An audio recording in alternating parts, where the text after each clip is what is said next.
जिल्ह्यात नव्याने अमृत संस्थेच्या कार्यालयांची स्थापना करण्यात आली आहे। राज्य शासनाच्या स्वायत्त संस्थेने म्हणजे महाराष्ट्र संशोधन उन्नती व प्रशिक्षण प्रबोधिनी अमृत या नवीन संस्था कार्यालयाचे उद्घाटन अमृतचे राज्य व्यवस्थापक दीपक जोशी व विभागीय उपव्यवस्थापक मंगेश खाडीलकर यांच्या हस्ते करण्यात आले। उद्घाटन प्रसंगी राजेंद्र कानडे, प्रज्ञोत कुलकर्णी, योगेश अहिरे, विलास चंद्रात्रे, ओंकार जोशी, सुहास जोशी हे उपस्थित होते। सदर कार्यालय देवपुरातील गोंदूर रोडावरील शनी मंदिराजवळ सरगम कॉलनी येथे सुरू करण्यात आले आहे। धुळे जिल्ह्यातील अमृत संस्थेची वाटचाल प्रगतीच्या दिशेने होईल असा विश्वास दीपक जोशी व विजय जोशी यांनी व्यक्त केला। जिल्हा व्यवस्थापक डॉक्टर हेमंत पाठक यांना आगामी वाटचालीस शुभेच्छा दिल्या। अमृतचे आगामी काळात कार्यालयांच्या माध्यमातून लाभार्थींना यांचा फायदा नक्कीच होईल असे सांगितले। जिल्ह्यातील लक्षित गटातील सर्व समाजबांधवांनी अमृत योजनांच्या माहितीसाठी आणि लाभ मिळण्यासाठी धुळे जिल्हा व्यवस्थापक डॉक्टर हेमंत पाठक यांच्याशी संपर्क साधावा असे आवाहन करण्यात आले आहे।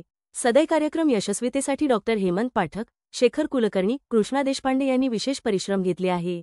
नमस्कार, मी डॉक्टर हेमंत पाठक, धुळे जिल्हा अमृत जिल्हा व्यवस्थापक म्हणून मी या ठिकाणी कार्यरत आहे धुळे जिल्ह्यामध्ये।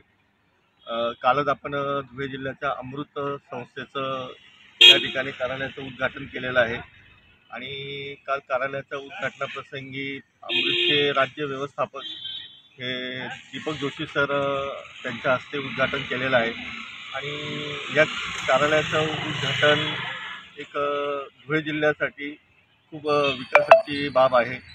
धुळ्यात अमृतच्या माध्यमातून ब्राह्मण राहो, राजपूत राहो, गुजराती समाज राहो, यलमार समाज राहो, कोमटी समाज राहो, या सगळ्या व्यक्तींना अमृतच्या माध्यमातून विविध योजनातून आपण लाभ देण्याचा प्रयत्न करणार आहे। तरी धुळे जिल्ह्यातल्या या सर्व लक्षित गटातील अल्पसंख्याक जे आर्थिक मागासलेली लोक आहेत यांनी सर्वांनी ह्या योजनेच्या माध्यमातून अमृताचा फायदा घ्यावा आणि अमृत कार्यालयाशी कॉन्टॅक्ट करावा, हे मी सगळ्यांना नम्र आवाहन करतो।